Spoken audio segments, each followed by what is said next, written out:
There's something haunting about empty spaces that should be full. In the very first episode of the show, Rick Grimes wakes up in a hospital room where machines are still beeping, the power's still on, flowers are wilting in vases by empty beds. Everything's intact, but nobody's there. The nurse's station is abandoned mid-shift. Clipboards hang on beds. Someone's coffee sits cold on a desk.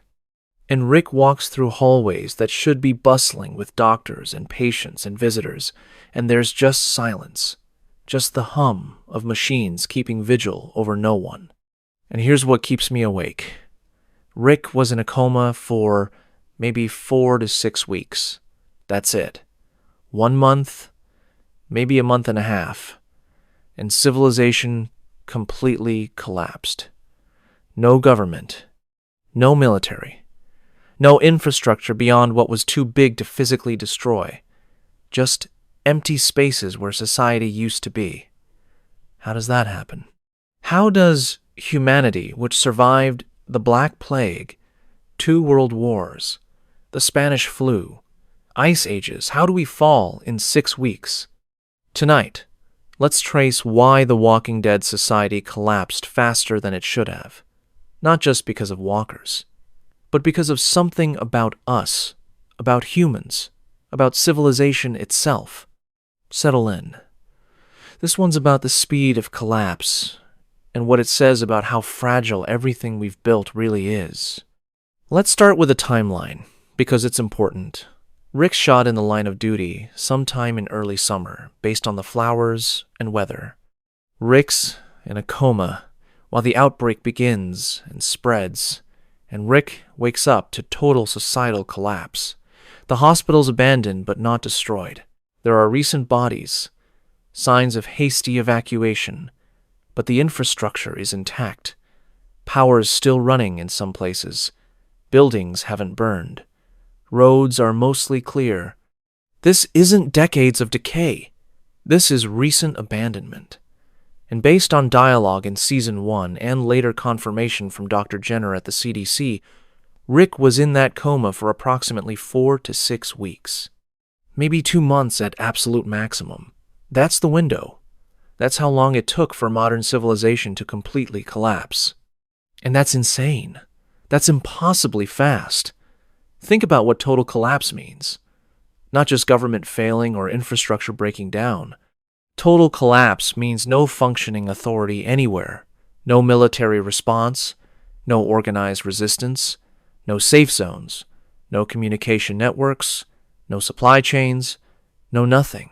Just scattered survivors hiding in the ruins of what used to be society. And that happened in 1 month. In some places, probably faster. The cities fell first, we see that. In Season 1, when the group avoids Atlanta because it's overrun.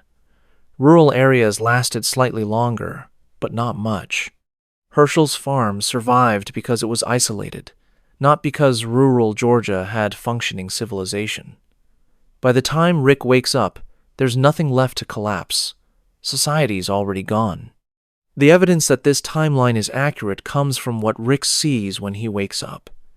The hospital has recent bodies walkers that were recently turned, corpses that are only beginning to decay. The military barricade outside the hospital shows signs of being hastily abandoned, not slowly overwhelmed. Soldiers left equipment, vehicles, supplies. They fled or died quickly, didn't have time for organized retreat. And Rick's journey to Morgan's neighborhood shows the same pattern. Empty houses with food still on tables, cars abandoned mid-evacuation, evidence of panic and speed, not gradual decline. Society didn't crumble over years. It fled or died in weeks. The emotional anchor here is that society didn't crumble, it fled. People ran, abandoned their posts, their homes, their sick and wounded. The hospital Rick wakes in, it's not destroyed by walkers. It's destroyed by abandonment. Someone decided it wasn't worth defending anymore and left. Someone gave up.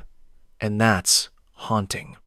Because societies that fight to the end, they don't collapse this fast. Societies that fall in 1 month, There are societies where people stop trying. The theory I'm working with is that 4 to 6 weeks is impossibly fast for total societal collapse, which means something about the Walker outbreak was uniquely devastating to human civilization. Not just the biological threat, we've survived worse plagues. Not just the violence, we've survived worse wars. Something about this specific crisis broke humanity so completely, so quickly, that within 1 month, we went from functioning civilization to scattered survivors. And understanding what that something was, that's what this whole exploration is about. Here's the question I want you to sit with. Could modern society really fall in 1 month?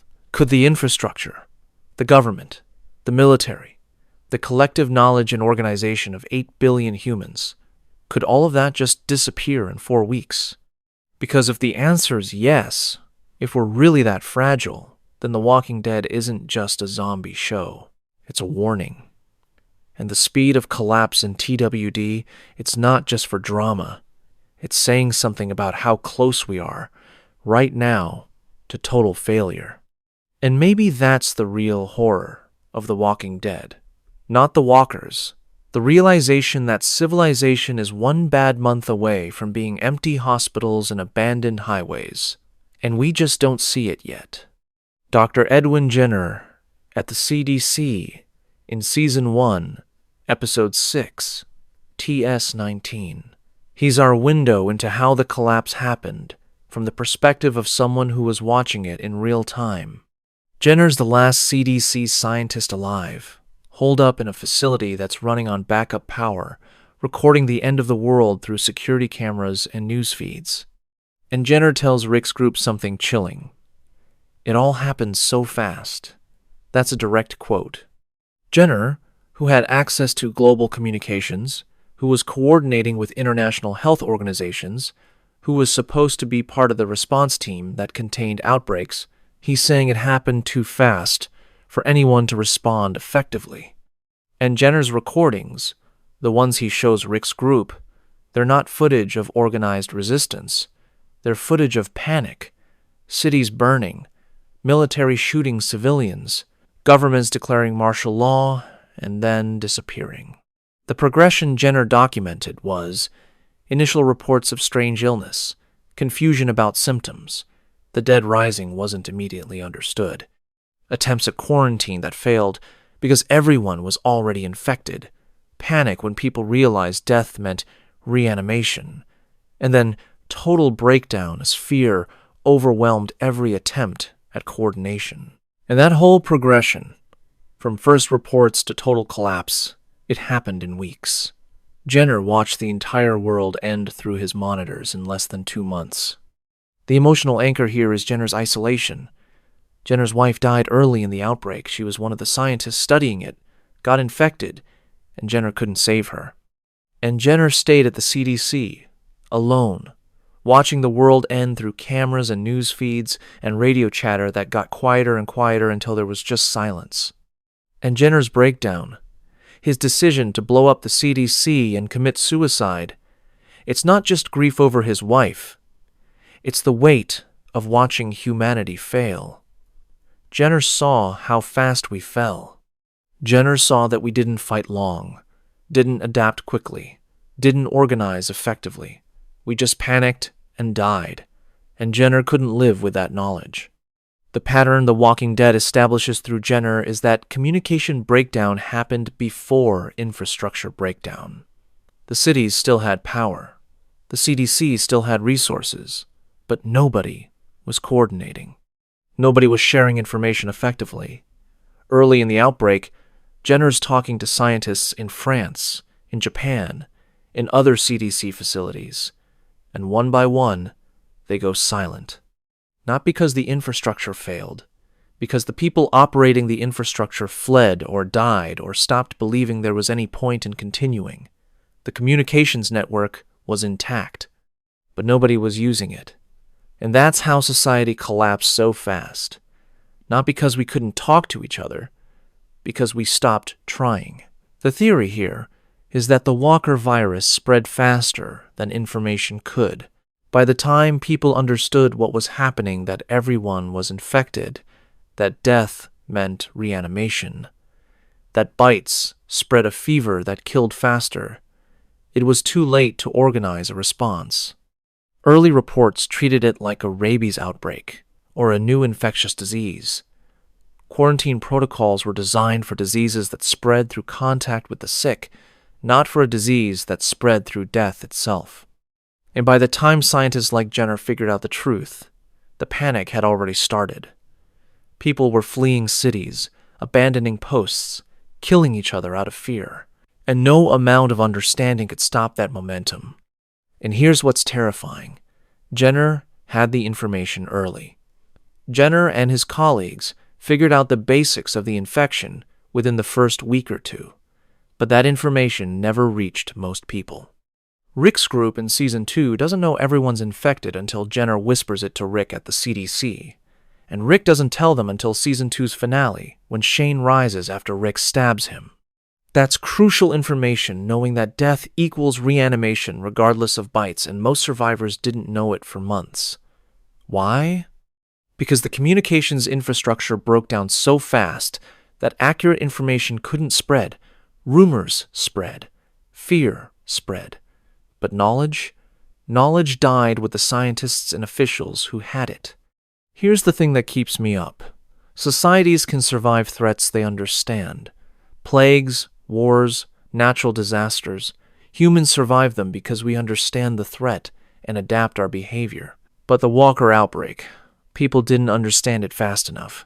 By the time Jenner and others figured it out, society had already panicked, and panic accelerated collapse faster than walkers ever could. So the speed of collapse wasn't just about walkers being dangerous. It was about humans not knowing what they were facing until it was too late to matter. And that's the first reason society fell so fast.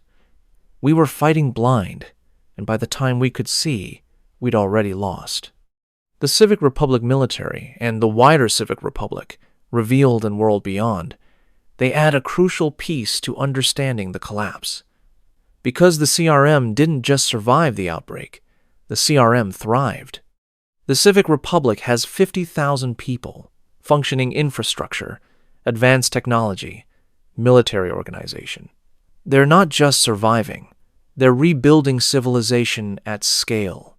And here's the thing, they were ready. The CRM had bunkers, evacuation plans, resource stockpiles, military protocols all in place before the outbreak reached critical mass. Which raises an uncomfortable question. Did the CRM know it was coming? The evidence from World Beyond suggests foreknowledge, or at least incredibly rapid adaptation. The Civic Republic evacuated key people, scientists, military personnel, engineers, medical staff, and secured them in protected facilities within the first days or weeks of the outbreak. That's not luck. That's planning. And the CRM's military wing, they were organized and operational from the start, which suggests they had protocols in place before society collapsed. Either the CRM saw warning signs nobody else saw, or they had pandemic response plans that worked while every other government's plans failed catastrophically. And there's a darker possibility that the show hints at, but never confirms. Maybe the CRM let the rest of society fall. Maybe the CRM had the resources, the knowledge, the organization to mount a broader response, to save more people, to prevent total collapse. And they chose not to. They chose to save themselves and a select few, and let everyone else die, because saving everyone would have required resources the CRM wasn't willing to spend. The CRM's leadership, people like Major General Beale and Elizabeth Kublek, they operate from a utilitarian calculus. Save the people who can rebuild civilization. Let everyone else die. Because trying to save everyone would just mean everyone dies. And if that's true, if the CRM made that choice during the collapse, then society didn't fall purely from external threat. Society fell because people with the power to help chose not to. The emotional anchor is that the CRM chose who to save and who to abandon. During the collapse, while Rick was in a coma and Morgan was losing his family and Herschel was watching neighbors turn, the CRM was evacuating VIPs and sealing bunkers. They were playing God, deciding that some lives were worth saving and others weren't. And the people they didn't save, they became the scattered survivors we follow in the main show, the people the CRM wrote off as casualties. And that's a weight the CRM carries, even if they don't acknowledge it. Every person in the Civic Republic is there because someone else was deemed less valuable, and that's the foundation their society is built on. The counter theory is that the CRM's speed suggests the outbreak was predictable if you were paying attention. Maybe there were warning signs, unusual disease clusters, strange behavior in hospitals, early reports from wherever the outbreak started, and most governments ignored them or were too slow to respond. But the CRM paid attention. The CRM adapted quickly, maybe even had contingency plans for exactly this kind of scenario, and that's why they survived. It's not foreknowledge or malice. It's just competence and preparation meeting catastrophe, and if that's the case, then the CRM's survival is evidence that the collapse wasn't inevitable. That if governments had been faster, smarter, more prepared, society could have survived, but they weren't, and it didn't. Here's the question I want you to wrestle with. If you knew society was collapsing, would you warn everyone or save yourself? Because that's the choice the CRM made, or might have made. If warning everyone means causing more panic, more violence, more death, and you can only save a few people anyway, do you stay silent and save who you can? Or do you sound the alarm and watch everything burn faster? The CRM chose silence, chose selectivity, chose to save some and abandon the rest, and you can call that evil. But you could also call it pragmatic. And maybe that's the most uncomfortable part of the CRM story. They made the choice that kept civilization alive, even if it meant letting most of humanity die. And Rick's group, the people we've been following for 11 seasons, they're the people the CRM abandoned, the ones deemed not worth saving. And somehow, against all odds, they survived anyway. And that's got to grate on the CRM. The realization that the people they wrote off as casualties not only survived but built communities, raised children, created something resembling hope. And maybe the CRM looks at that and realizes they made a mistake. Or maybe they look at it and think they were right all along, that the resources spent saving Rick's group would have been wasted, that Alexandria and Hilltop and all the rest are temporary, that only the Civic Republic has what it takes to truly rebuild. And we won't know until the spin-offs play out. But the CRM's existence, their survival while everyone else fell, it's evidence that someone knew what was coming and chose not to stop it or couldn't stop it, and we're left wondering which is worse. Let's talk biology, because the Walker virus is the obvious answer to why society collapsed so fast, except it's not entirely. The Walker virus is devastating, yes. Everyone's infected, which means everyone who dies becomes a walker regardless of how they died. Bites spread a fever that kills within hours or days. Walkers are relentless, don't tire, will pursue prey until destroyed. That's all true, but here's the thing. Humanity's survived worse plagues. The Black Death killed a third of Europe and society didn't collapse. The Spanish flu killed 50 million globally and civilization continued. Even in The Walking Dead's world, the Walker virus wasn't universally fatal. You don't die from being infected with the base virus. You die, then you turn.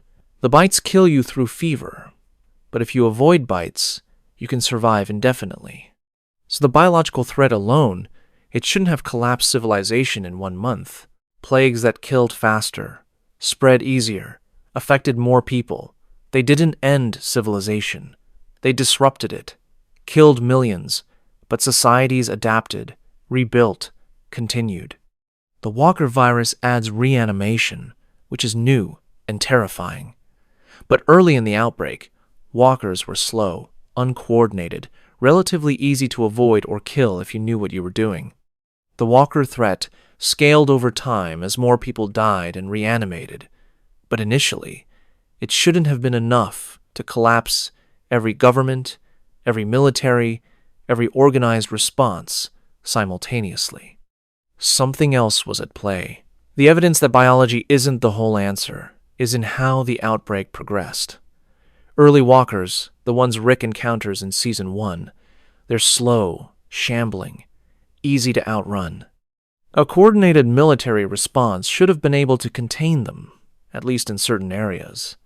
Establish safe zones, evacuate populations, maintain quarantine perimeters. The CDC had protocols for this. Every developed nation had pandemic response plans, and all of them failed. Not because the walkers were too strong or too fast, but because something about the outbreak broke the human systems designed to respond to it. The emotional weight is that something beyond biology made society vulnerable.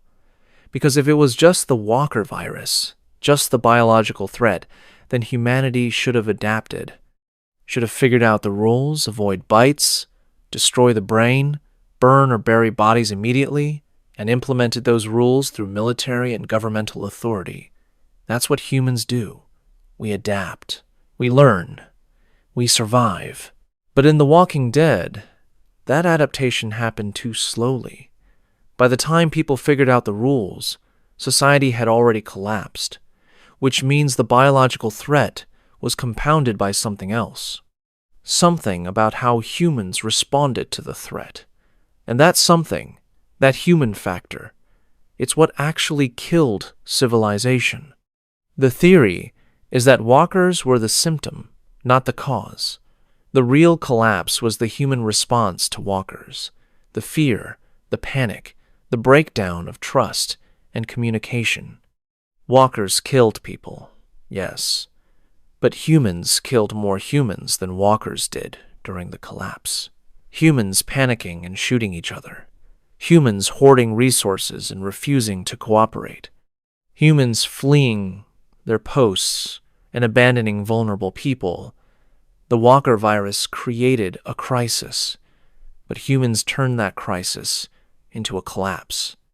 And that's the pattern The Walking Dead establishes over and over. The walkers aren't the real threat. Humans are. And here's what that means for understanding the speed of collapse. Biology moves at a certain pace. Infections spread. People die. Walkers reanimate. That's a timeline measured in days and weeks. But human panic? Human panic moves at the speed of fear. And fear spreads faster than any virus. Fear spreads through rumors, through news reports, through seeing your neighbor die and rise as a walker. And once fear takes hold, once people stop trusting that society can protect them, they abandon society. They flee cities. They hoard supplies. They arm themselves and shoot first. And that fear-driven behavior, it collapsed society faster than the walker virus ever could. Because the walker virus had a biological cap on how fast it could spread. But fear? Fear had no cap. Fear spread globally in days. And fear killed civilization, while walkers were still figuring out how to open doors. So when we ask, why did society collapse so fast? The answer isn't just walkers.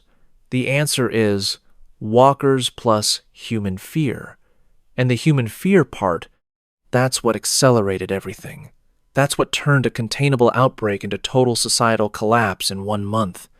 And maybe that's the real horror of The Walking Dead.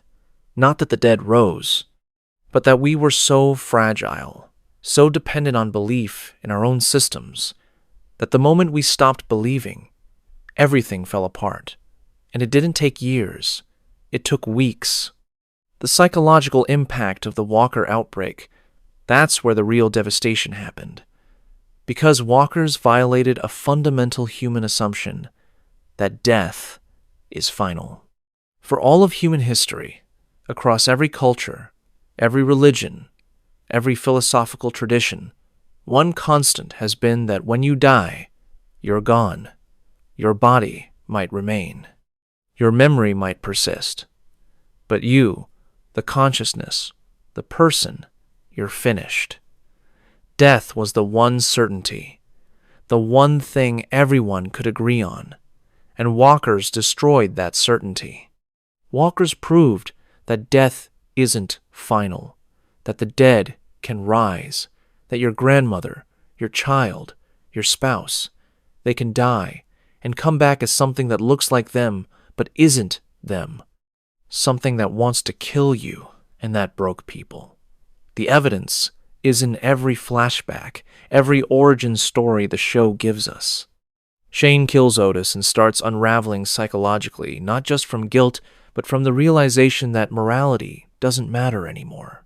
The governor loses Penny, and instead of moving on, he keeps her as a walker, can't accept that she's gone. Morgan loses his wife and son and has a complete mental breakdown, can't reconcile the world he thought he understood with the world that actually exists. The psychological trauma isn't from danger. Danger, humans can process. Humans have always lived with danger. The trauma is from reality breaking, from fundamental assumptions about existence being proven wrong. The emotional anchor is that societies survive when people trust death is final. That trust allows for civilization, allows for long-term planning, for investment in future, for belief that effort today will matter tomorrow. But if death isn't final, if your loved ones can rise as monsters, if nothing you build is permanent because anyone can die and destroy it, then why try? Why build? Why plan? Why cooperate? And that's what the Walker outbreak did psychologically. It removed the foundation of meaning. It made everything temporary, uncertain, horrifying, and humans can't function in that state. Not collectively. Individually, some people adapt. Rick, Daryl, Carol, they adapt. But societies? Societies require shared belief in reality, and walkers shattered that shared reality. The pattern The Walking Dead establishes is that survivors' trauma isn't from danger, it's from reality breaking. When Carol looks at Lizzie's body, when Rick carries Carl, when Maggie hears about Glenn, their grief isn't just loss, it's existential horror. It's the knowledge that the people they loved could have risen as walkers, could have become threats, could have forced Carol or Rick or Maggie to kill them again. That's not normal grief. That's grief compounded by reality violation. And that trauma multiplied across 8 billion people simultaneously in the first weeks of the outbreak. It created a collective psychological collapse that no government could manage. The theory is that terror of the dead rising broke psychological foundations civilization required. Because civilization is built on shared assumptions, we assume laws will be enforced. We assume food will be available. We assume that if we cooperate and follow rules, we'll be safer than if we don't. And those assumptions allow for the complex coordination that makes modern society possible. But the Walker outbreak destroyed those assumptions. Suddenly, laws weren't enforced because police were dead or fled. Food wasn't available because supply chains broke. Cooperation didn't make you safer because your cooperator might die and kill you. And when fundamental assumptions break, when shared reality shatters, people revert to base survival instinct.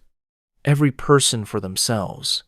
And that reversion, that abandonment of cooperation, it's what collapsed civilization in weeks. And here's the question I can't stop thinking about. Could you function if your deepest certainty that death is final was proven wrong? Not theoretically, but actually. You see your partner die and rise and try to kill you. You shoot them in the head, burn the body, and you're left with the knowledge that death doesn't work the way you thought it did your entire life. Could you keep going to work? Keep paying taxes? Keep following laws? Keep believing society matters? Or would you, like most people in The Walking Dead's world, decide that the old rules don't apply anymore and the only thing that matters is not dying. Because I think most people would choose the latter. And that choice, multiplied across billions, it's what killed civilization, not walkers.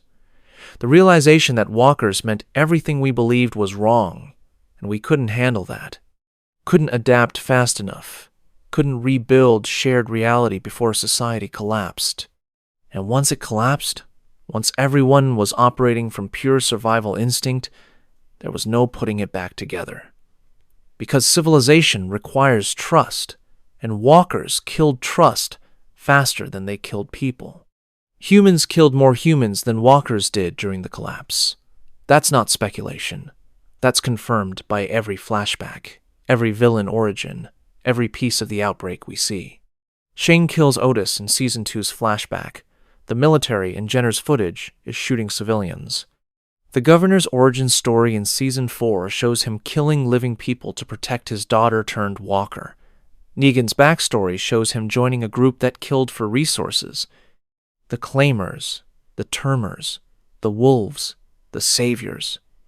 All of them formed during or immediately after the collapse. And all of them killed living humans for territory, resources, or perceived threats. The Walker outbreak created a crisis, but humans turned that crisis into a massacre, and here's why. Panic made us monsters. When society started collapsing, when people realized the government couldn't protect them, that the military was failing, that nowhere was safe, the base survival instinct kicked in. Hoard resources, eliminate competition, trust no one. And that instinct, scaled across millions of people simultaneously, it created an explosion of human-on-human violence that accelerated collapse faster than walkers ever could. Because walkers were slow. Walkers were predictable. Walkers you could avoid or kill relatively easily if you knew the rules. But humans? Humans were fast, smart, organized. Humans had guns. And humans, desperate and terrified, killed anyone they perceived as a threat to their survival. The evidence is in every villain's origin story. The governor wasn't evil before the outbreak.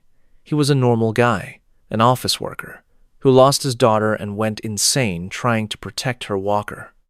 And that insanity, that refusal to accept loss, it made him dangerous, made him build Woodbury as a fortress and kill anyone outside it as potential threats. Negan wasn't a warlord before the outbreak. He was a gym teacher who lost his wife and fell in with people who survived through violence. And Negan learned that violence worked, that fear kept people in line, and Negan built the saviors on that lesson. Every villain in The Walking Dead, they're people who adapted to collapse by becoming predators. And there were thousands, maybe millions, of people who made similar choices in those first weeks. Kill or be killed, take or starve, rule or die. The emotional anchor is Rick's realization in Season 2's finale. We are the Walking Dead. Rick doesn't mean they're walkers. Rick means they're already dead, already lost, already monsters, because the world they're living in doesn't allow for humanity. It only allows for survival. And survival, Rick's learning, requires becoming the threat, becoming the killer, becoming the thing you'd have hated before the world ended. And Rick's right. Look at every character who survives long-term. Rick, Daryl, Carol, Michonne, Maggie. They all become killers. All become people who do terrible things to protect their families. Not because they're evil, because the world demands it. And during the collapse, that demand was universal and immediate. The pattern The Walking Dead establishes through flashbacks is that humans were always the bigger threat. Walkers are dangerous, yes, but walkers are consistent. Walkers always try to bite you. Walkers don't lie, or trick, or manipulate. Humans do all of those things. Humans betray you. Humans steal from you. Humans smile and offer help, and then shoot you when your back is turned. And during the collapse, when fear was universal and resources were scarce, humans became more dangerous than walkers. Because humans could choose to kill you, and humans did, constantly, because they thought it would help them survive. And here's the theory. Society fell because we destroyed it faster than walkers could. The walker outbreak created a crisis.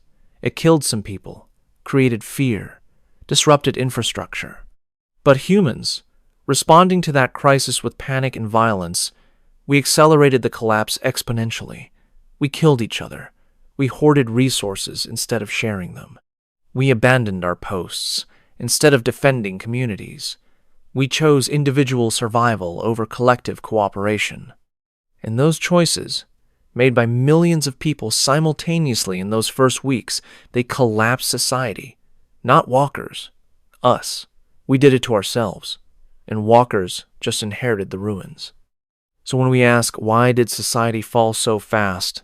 Part of the answer is because humans killed each other. The walker outbreak was the trigger, but human violence was the bullet, and we fired it at ourselves. And by the time anyone realized we'd made a mistake, that cooperation would have worked better than competition, it was too late. Society was gone. And all that was left was survivors trying to figure out how to rebuild while carrying the knowledge that humans, not walkers, destroyed everything. And maybe that's why rebuilding is so hard in The Walking Dead. Not because of external threats, but because the survivors remember what humans did during the collapse, and they can't trust each other anymore, because they know what we're capable of when we're afraid. Modern society is built on infrastructure, and that infrastructure is deeply interconnected. Power grids rely on fuel supplies. Fuel supplies rely on refineries. Refineries rely on power grids. It's circular, interdependent, efficient when it works, but fragile, because if any link in the chain breaks, the whole system starts failing. And in The Walking Dead, those links broke fast. We see it in Season 1, power is still running in some places, but it's inconsistent, failing. By Season 2, most electricity is gone, except for generators. Water treatment plants shut down within weeks. Food supply chains collapsed immediately. And within 1 month, modern infrastructure went from mostly functional to completely dead. The evidence is in what Rick's group struggles with throughout the series. Basic survival skills, farming, hunting, water purification, fire building. These aren't things most modern people know how to do. Rick's group has to learn them. Herschel knows farming because he's from a farming family. Daryl knows hunting because he grew up rural and poor. But most of the characters, the ones from cities and suburbs, they're helpless without infrastructure. They don't know how to grow food, don't know how to find clean water, don't know how to build shelter or preserve meat or make medicine. They're completely dependent on systems that require constant maintenance and expert operation. And when those systems failed during the collapse, most people didn't know how to survive without them. The emotional weight is that we built a civilization that only works if everything works. If power's running, if water's clean, if food's delivered, if fuel's available, then modern life is comfortable, easy, miraculous. But if any of those things stops working, the whole system cascades into failure. And most people can't survive that failure. They've never had to. They've never learned the skills. Never had to think about where water comes from or how food's grown or what happens if the power goes out permanently. And during the Walker outbreak, when infrastructure started failing, when power plants went offline because operators fled or died, when water stopped flowing because treatment plants shut down, millions of people who are perfectly capable of surviving in modern society suddenly couldn't survive at all. Not because they were weak, because the skills they had operating computers, driving cars, working in offices, those skills didn't matter anymore, and they didn't have time to learn new ones. The theory is that modern society's strength, its interconnection and specialization, became its fatal weakness during the outbreak. Because specialization means most people are really good at one thing and completely ignorant about everything else. A doctor can't farm, a farmer can't do surgery, an engineer can't hunt. And in modern society, that's fine. The doctor gets food from the farmer gets medical care from the doctor, the engineer maintains the systems both rely on. Everyone specializes, everyone trades, and the system works. But when that system collapsed, when trade and cooperation broke down, specialization became a liability. Because if you only know how to do one thing, and that one thing doesn't help you survive without infrastructure, you die. And a lot of people died in those first weeks because they were too specialized, too dependent, too adapted to modern life to survive without it. And the infrastructure collapse happened fast because everything was centralized and interdependent. When power plants started failing, everything that relied on electricity failed with them. Hospitals, water treatment, refrigeration for food, communication systems, all of it gone within days. And when one system failed, it dragged others down with it. Water treatment needs power. Power needs fuel. Fuel needs transportation. Transportation needs roads cleared and vehicles maintained and fuel available for trucks. It's a web, and cutting any strand weakens the whole web. And during the Walker outbreak, dozens of strands got cut simultaneously. Operators fled, maintenance stopped, resources ran out, and the web collapsed. And the society built on that web collapsed with it. Here's what keeps me up. Society's strength became its fatal weakness.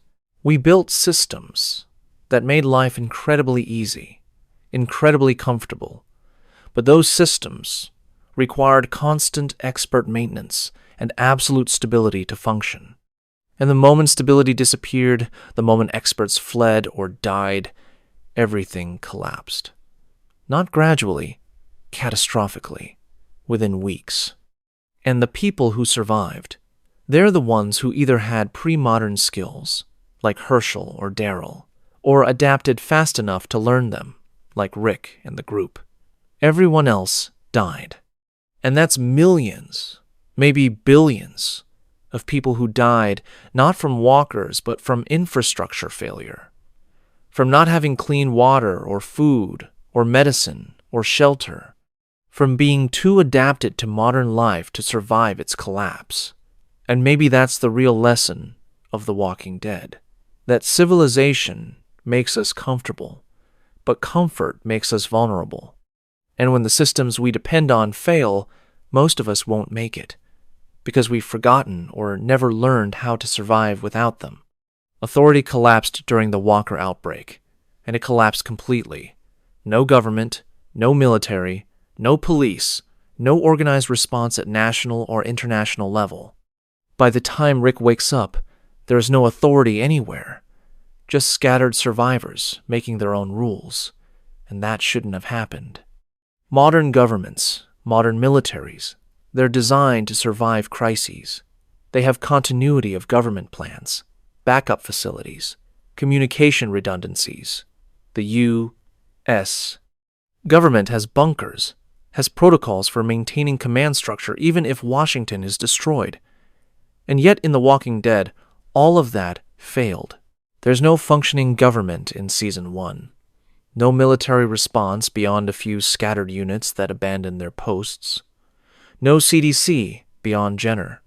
No FEMA. No National Guard. Just nothing. And the question is, why? The theory is that modern authority is too distributed. No single entity could coordinate a response fast enough to matter. In theory, distributing authority makes systems resilient. If one node fails, others can compensate. But in practice, distributed authority requires communication and cooperation between nodes. And during the Walker outbreak, that communication broke down faster than anyone could adapt. The federal government couldn't reach state governments. State governments couldn't coordinate with local governments. Military command structures fractured as units lost contact with central command. And without coordination, Without a unified response, every authority structure was operating independently, making decisions based on incomplete information, often contradicting or undermining each other. The evidence is in how every attempt to rebuild government in The Walking Dead fails or becomes localized. Alexandria has a council, but it only governs Alexandria. The Commonwealth has a government structure, but it's isolated, doesn't coordinate with other communities. The Civic Republic has advanced governance, but it's centralized in one location and doesn't extend beyond CRM control. Every functional authority in TWD's world is local, small-scale, directly accountable to the people it governs. Large-scale government, national government, that doesn't exist. Because it can't exist. Because the infrastructure required to maintain it, communication, transportation, bureaucracy, military enforcement, that infrastructure collapsed during the outbreak and never rebuilt. The emotional anchor is that survivors keep hoping for someone in charge who doesn't exist.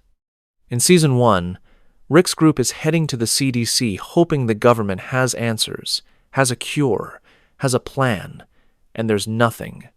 Jenner's alone. In Season 4, they hear rumors of a sanctuary and find Terminus, which is a trap. In Season 5, they reach Alexandria hoping for civilization and find a fragile community barely holding together. Over and over, survivors hope that somewhere, someone in authority is fixing things, is organizing a response, is making the world make sense again. And over, they're disappointed. Because authority died with the old world, and it's not coming back. And here's why. Authority requires people to believe in it. Laws only work if people follow them. Military orders only work if soldiers obey. Government only works if citizens accept its legitimacy.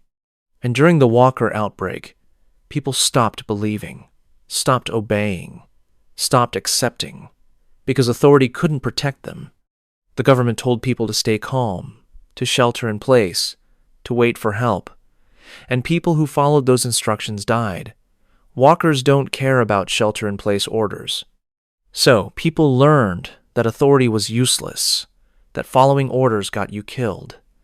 And once people stopped believing in authority, authority ceased to exist. Not because the buildings burned or the officials died, because people stopped obeying. And you can't govern people who won't be governed. The pattern is that every season, survivors discover another failed authority structure. The CDC failed, the military failed, FEMA failed. And every community that tries to recreate large-scale governance fails too. Woodbury becomes the governor's dictatorship. Terminus becomes cannibals. The sanctuary becomes the savior's extortion racket. The Commonwealth becomes corrupt and oligarchical. The attempts to rebuild authority don't just fail, they corrupt, become worse than having no authority at all. And that's the pattern. Authority in The Walking Dead's world doesn't protect people. It exploits them. And survivors learn that they're safer trusting small groups of known people than trusting any larger authority structure. Here's the question that haunts this. If there's no government, who decides what's right? In the old world, government made those decisions. Laws defined right and wrong. Courts enforced those definitions. Police maintained order. But in TWD's world, that's gone. So who decides? Rick decides for his group. The governor decides for Woodbury. Negan decides for the saviors. And their decisions are often contradictory, often brutal, often self-serving. And there's no higher authority to appeal to.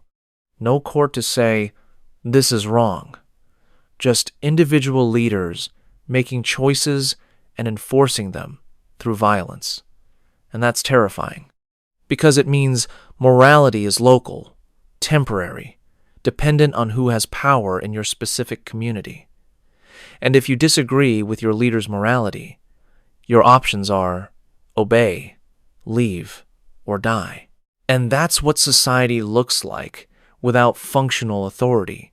Not freedom, tyranny of whoever's strongest. And maybe that's why authority collapsed so fast and never rebuilt, because rebuilding it would require people to trust each other again. And the collapse taught everyone that trust gets you killed. Information collapsed faster than infrastructure. That's the pattern I keep seeing. The physical world, buildings, roads, power plants, that stuff stayed mostly intact through the first weeks. But knowledge? Knowledge died fast. In Season 1, Rick's group doesn't know walkers are a global phenomenon. They think maybe it's regional. Maybe Atlanta fell, but other cities are fine. Morgan tells Rick in Episode 1 that he's been trying to reach anyone on the radio for weeks, and there's nothing. No broadcasts, no emergency messages, just static. And Rick's group doesn't learn crucial information that everyone's infected, that death equals reanimation regardless of bites, until Jenner tells Rick at the CDC. And Jenner's dead by Season 2. And Rick doesn't tell the group until Shane rises. That's months of survivors operating without critical information that could have saved lives. And that pattern repeats. Characters make fatal mistakes because they don't know things they should know. Herschel keeps walkers in the barn because he thinks they're sick people who can be cured. Nobody told him different. Nobody shared information. The group at the farm doesn't know to burn or destroy bodies immediately. They bury people, and those people rise and kill them. Again, information that would have prevented deaths just didn't spread fast enough. And it's not because the information didn't exist. Jenner knew, the CDC knew, the military knew, but that knowledge died with the institutions that held it. And the survivors who came after had to relearn everything through trial and error. And a lot of people died during the error phase. The emotional weight is that fear plus ignorance equals irrational choices that accelerate collapse. When you don't know what you're facing, when every piece of information is contradictory or incomplete, you make bad decisions. You quarantine people who are already doomed. You waste resources trying to cure something incurable. You trust the wrong people because you don't know who to trust. And during the Walker outbreak, ignorance was universal. Nobody knew what was happening, not fully. Rumors spread faster than facts, and people made decisions based on rumors, and those decisions killed them. The theory is that information broke down faster than infrastructure because modern information systems require constant maintenance and expert operation. The internet needs server farms running. Broadcasts need power and operators. Even simple radio communication requires someone on both ends listening and talking. And during the collapse, those systems failed fast. Operators fled, power went out. And suddenly, the entire edifice of modern communication, instant global information sharing, disappeared. And survivors were left with pre-modern communication, word of mouth, written messages, occasional radio contact if you had working equipment. And that's not enough to coordinate a response to a global crisis. That's barely enough to share basic survival information within your own group. And here's the consequence. Societies survive on shared knowledge. We know how to farm because farmers teach apprentices. We know medicine because doctors go to medical school. We know engineering because information's preserved in books and universities. But during the Walker outbreak, that knowledge transfer stopped. Universities shut down. Hospitals emptied. Libraries burned or were abandoned. And the experts who held specialized knowledge, they fled or died or stopped sharing, and their knowledge died with them, or survived only in fragments. Herschel knows some medicine, but he's not a doctor. Daryl knows how to track and hunt, but he can't perform surgery. The group's knowledge is patchy, incomplete, cobbled together from whoever survived. And crucial information, how to preserve food long-term, how to treat infections without antibiotics, how to deliver babies safely, how to build sustainable infrastructure, that information is mostly lost. And the survivors are figuring it out as they go, and making a lot of mistakes, The pattern TWD establishes is that characters constantly discover they didn't know something crucial. They didn't know everyone's infected. They didn't know walkers are attracted to sound. They didn't know you have to destroy the brain. They didn't know other communities existed. They didn't know about the CRM, the Whisperers, the Commonwealth. Information in TWD's world doesn't spread. It's siloed, local, often dies with the people who hold it. And that information collapse, that failure of knowledge to spread and persist, it's one of the main reasons society can't rebuild. Because rebuilding requires shared knowledge, and that doesn't exist anymore. Here's what terrifies me. Society survives on shared knowledge. We don't each need to know everything. We just need to trust that someone knows, and that knowledge is available when needed. You don't need to understand electricity to use it. You just need to trust that engineers do. But in TWD's world, that trust is gone, and the knowledge is gone with it. And survivors are operating from baseline human capacity, what one person or small group can figure out through experience. And that's not enough to rebuild civilization. That's barely enough to survive. And maybe that's why society fell so fast and hasn't rebuilt. Because information collapsed faster than anything else. And without information, without shared knowledge, you can't coordinate, can't specialize, can't build anything beyond what your small group can manage. And that's not civilization. That's just survival. And survival is all TWD's world has left. Every attempt to rebuild civilization in The Walking Dead fails or becomes corrupt. Woodbury looked promising walls, houses, community, leadership, and it became the governor's dictatorship where dissent was punished and outsiders were killed. Terminus had signs saying sanctuary for all, and it became a cannibal trap. The sanctuary under Negan had organization, structure, trade, and it was built on slavery and extortion. The Commonwealth looked like the pre-outbreak world recreated, and it was oligarchical, corrupt, exploitative. The pattern is clear. Attempts to rebuild large-scale civilization don't work. They corrupt. They become authoritarian. They repeat the failures of the old world or create new ones. And here's the theory. Maybe society was fragile all along, held together by illusion of stability. We believe the old world was stable, functional, fair. But maybe it wasn't.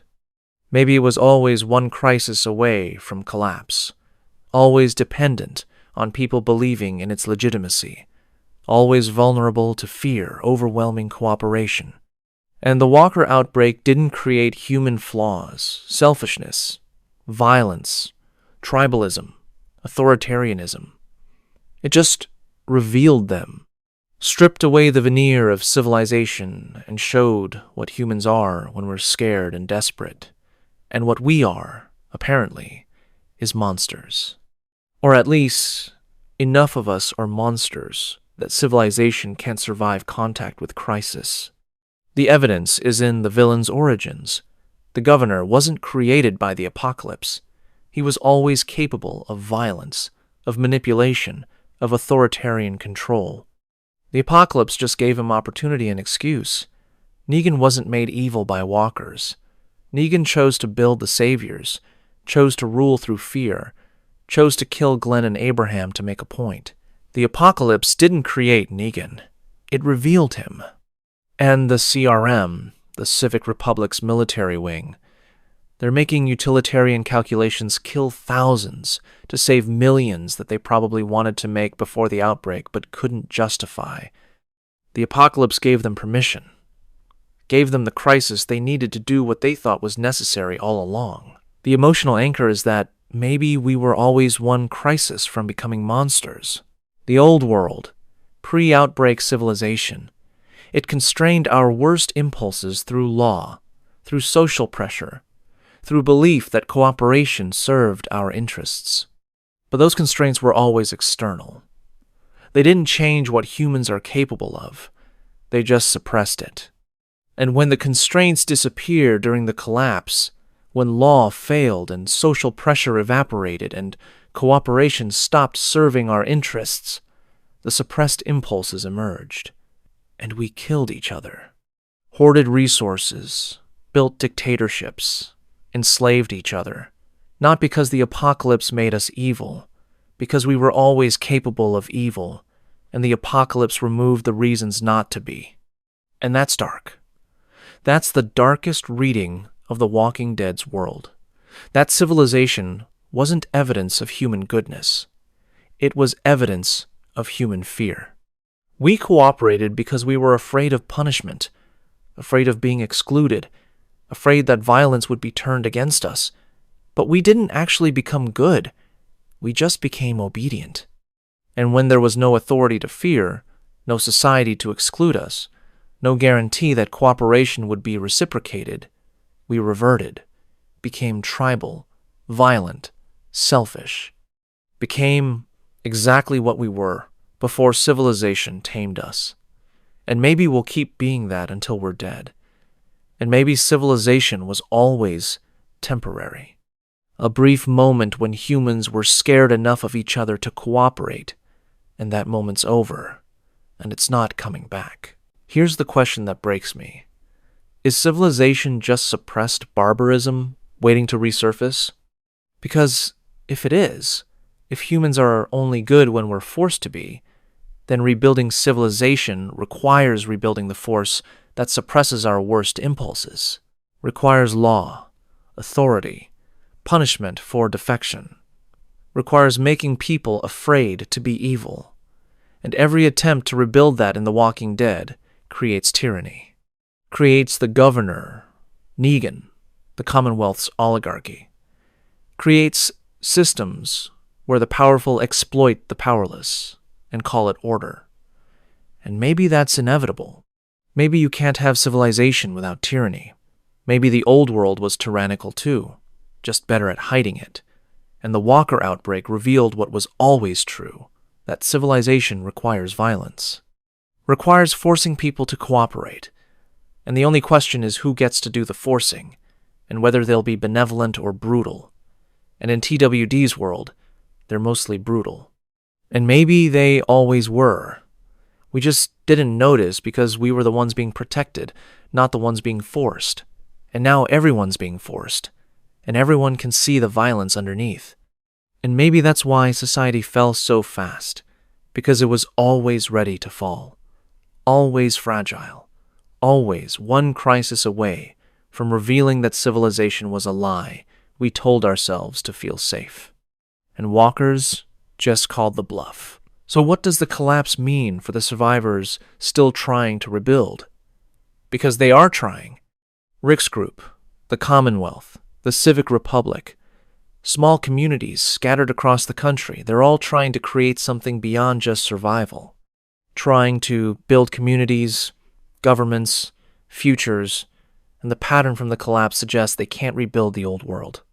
The old world's flaws, its fragility, its dependence on systems that failed, those don't just disappear because the walkers are manageable now.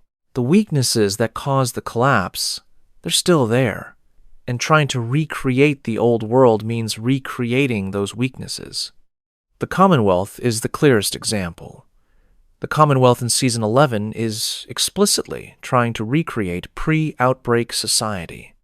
They have jobs, currency, social classes, entertainment, bureaucracy, all the structures of the old world, and it fails. Not catastrophically, not immediately, but it corrupts. The Commonwealth develops a class system where the elite exploit workers, where people are assigned roles based on their pre-outbreak jobs, trapping them in positions they might not want, where dissent is suppressed and resources are hoarded by the powerful. The Commonwealth becomes everything wrong with the old world without any of the benefits, because they rebuilt the structure without fixing the flaws.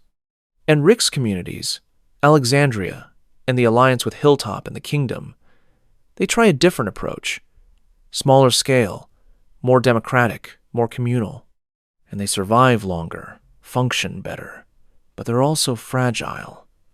The alliance fractures after the war with the Saviors, communities become isolated again. And the fundamental problem remains. They're trying to build civilization in a world that killed civilization. And the forces that killed it, human fear, violence, tribalism, resource scarcity, those forces are still present, and they keep undermining every attempt to rebuild. The theory is that TWD suggests the old society can't and shouldn't be rebuilt. The old world collapsed for reasons beyond just walkers. It was fragile, centralized, dependent on systems that required stability to function. And stability doesn't exist anymore. Walkers are manageable, but they're never gone. Resources are limited. Trust is scarce. And trying to rebuild the old world structures, large governments, complex economies, specialized roles, it doesn't work because the foundation's gone. The stability, the abundance, the trust that made the old world possible, it's not coming back.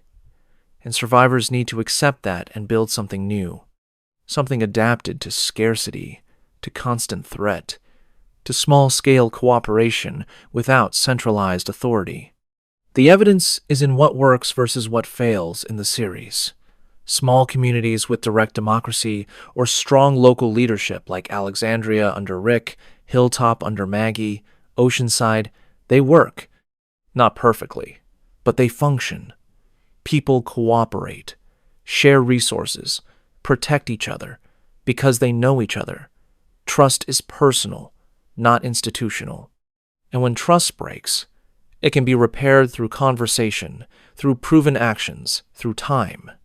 But large-scale communities, the Commonwealth, the Saviors Network, Terminus, they fail or become authoritarian because large-scale requires institutional trust, requires believing in systems, in rules, in authority you can't see or know personally.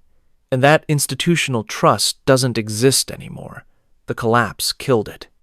So maybe the survivors need to build new societies, not replicas of the old world, but small-scale, local, personal communities where everyone knows everyone and trust is earned through relationship, not granted to institutions, where authority is limited and accountable, where resources are shared because you know the people you're sharing with. That's not the old world.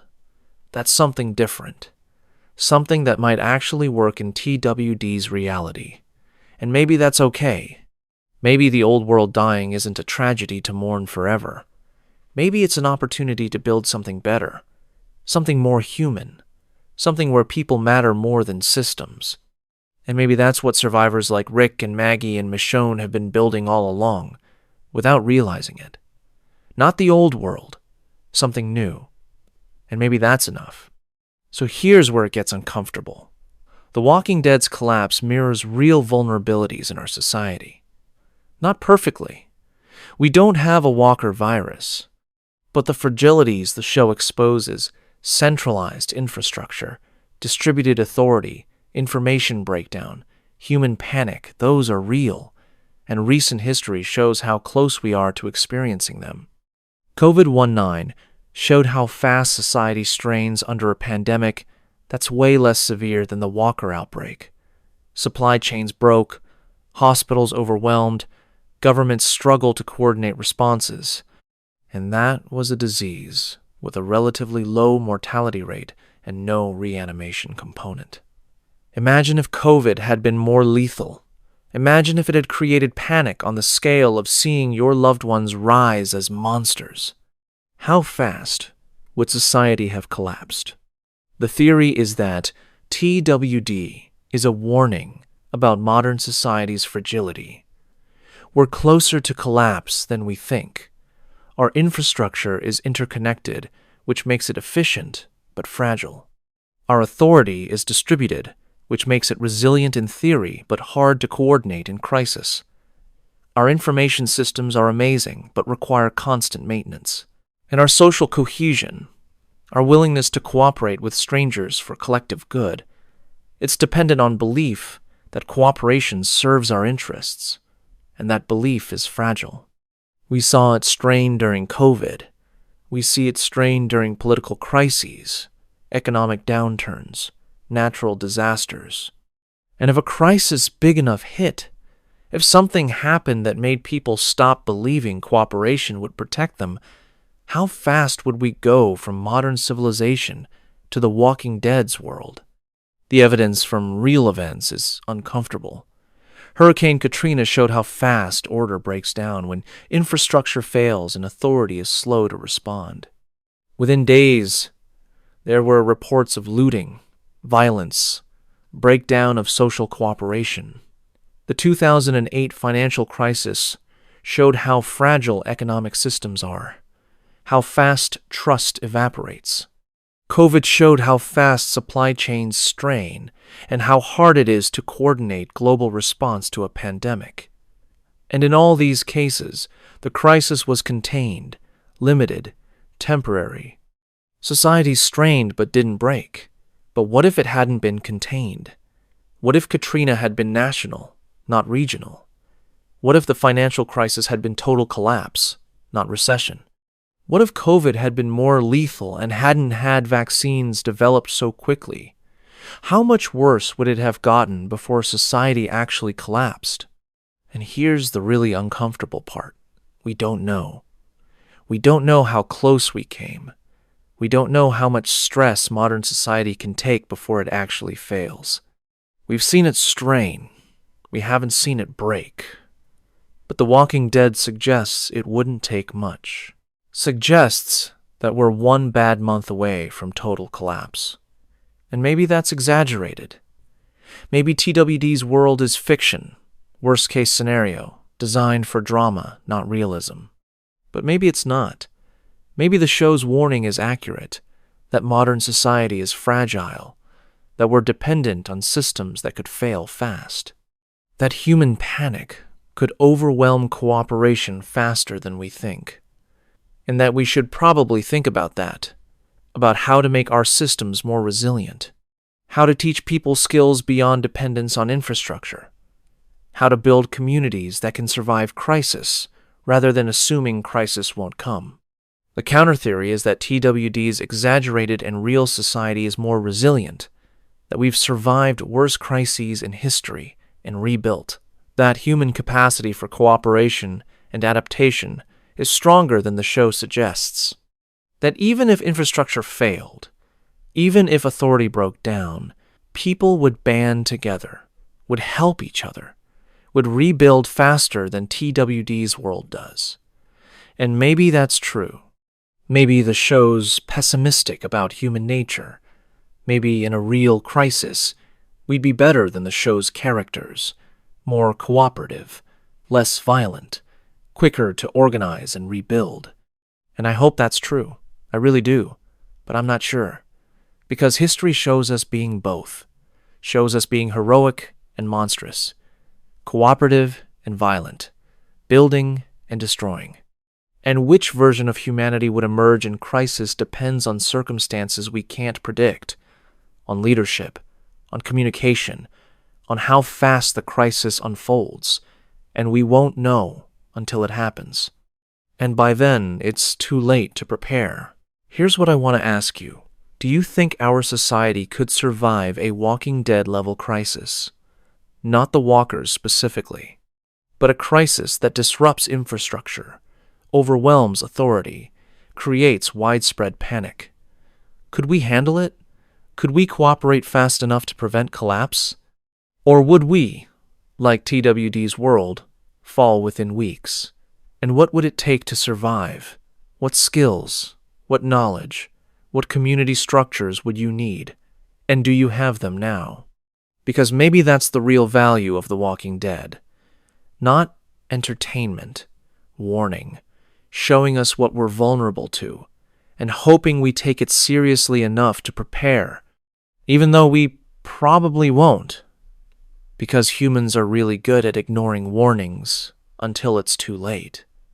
And maybe that's the most realistic part of the show, not the collapse itself. The fact that it happened because people saw it coming and didn't prepare, and we're doing the same thing right now, and hoping we get lucky, and praying luck's enough. So here's the final question, the one everything's been building to. Was the collapse inevitable? Was TWD's society always going to fall, Walker outbreak or not? Or was the collapse preventable, and humanity just failed to prevent it? Because the show's entire franchise, every spin-off, every season, it's been showing us attempts to preserve or rebuild civilization. And every attempt fails or corrupts.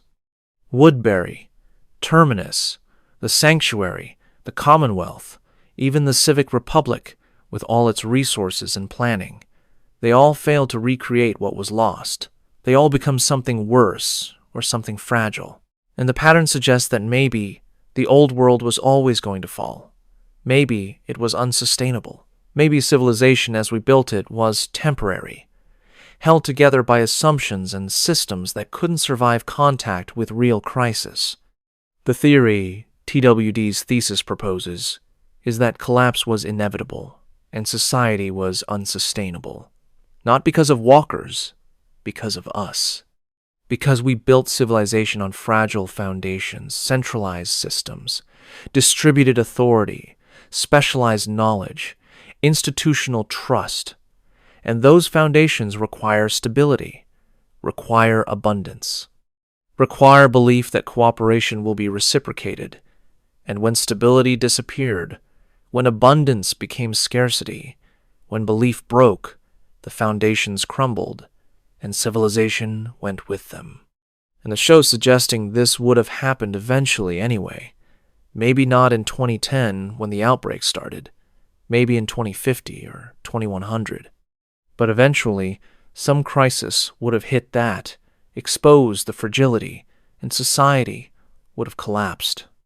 And we'd have been just as unprepared, just as shocked, just as quick to panic and destroy each other. Because the flaws weren't in the specific crisis. The flaws were in how we built civilization. And those flaws were always going to catch up to us.